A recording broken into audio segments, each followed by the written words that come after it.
Well, this is Still River Radio, and this is the old guy, and we're really getting close to Christmas now. Another couple of weeks, and well, Still River a long time ago. There's a story, and it has to do with a train called the Midnight Express. This was way before the movie Polar Express. There used to be a gate man on Main Street in Still River, the railroad tracks, because there were two sets of tracks. And it was before the days of electronics, so he had to run out when the train was coming and lower these gates by a crank that crossed Main Street to stop the traffic so the train would go by.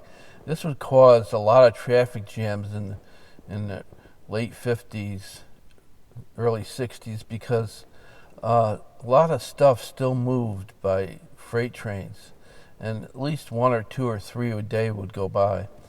And Paul was the gate man. We used to go down and visit him in his gate man shack, which had like this pot-belly stove in it that glowed red. It was really warm for a cold winter day.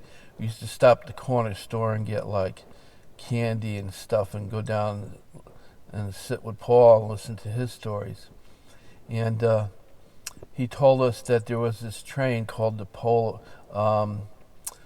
Midnight Express, and it was a reconditioned, huge former steam engine that now runs on oil, diesel fuel, but it still had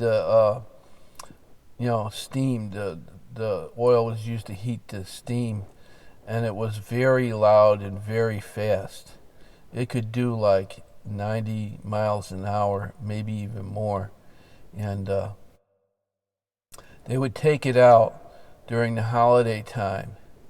It was like a collector's item, and it would run from like middle of Florida, Tallahassee somewhere, all the way up to Portland, Maine, and it would come through Still River, and would come late at night, and it would make stops like in Washington and other stations, and pick up Christmas donation gifts for the Salvation Army. Pick them up from one station, drop them off at another for the needy and for the needy kids. So, but they said you could hear this thing coming like long way off, and we wanted to see it. So, late one night, it was one of those cold December with about 2 inches of snow on the ground, and my friend snuck out of his room, and he had a way of getting out of his room down the porch roof, and there was a huge cherry tree next to the front porch where he could climb over onto the cherry tree and shimmy down, and we were able to sneak out late at night, and we were pretty near the railroad tracks, and it was like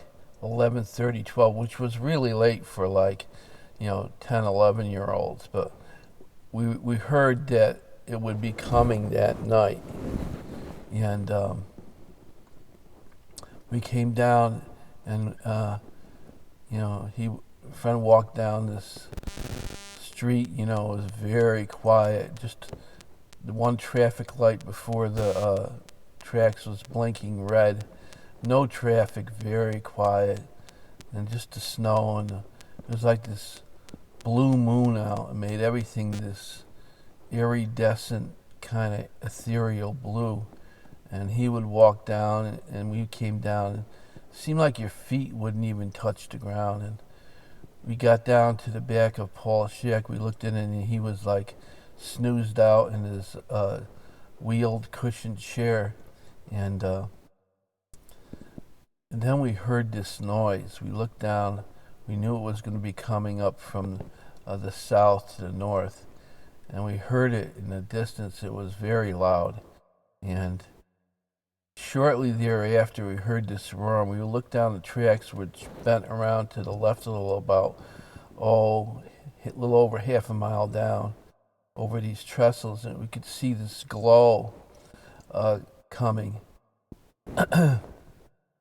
And when it came, it rounded the bend, and this huge light on the front lit up all the tracks all the way down to us. And we braced ourselves against the side of the gate shack there, and this thing came roaring by with a sound like you wouldn't believe.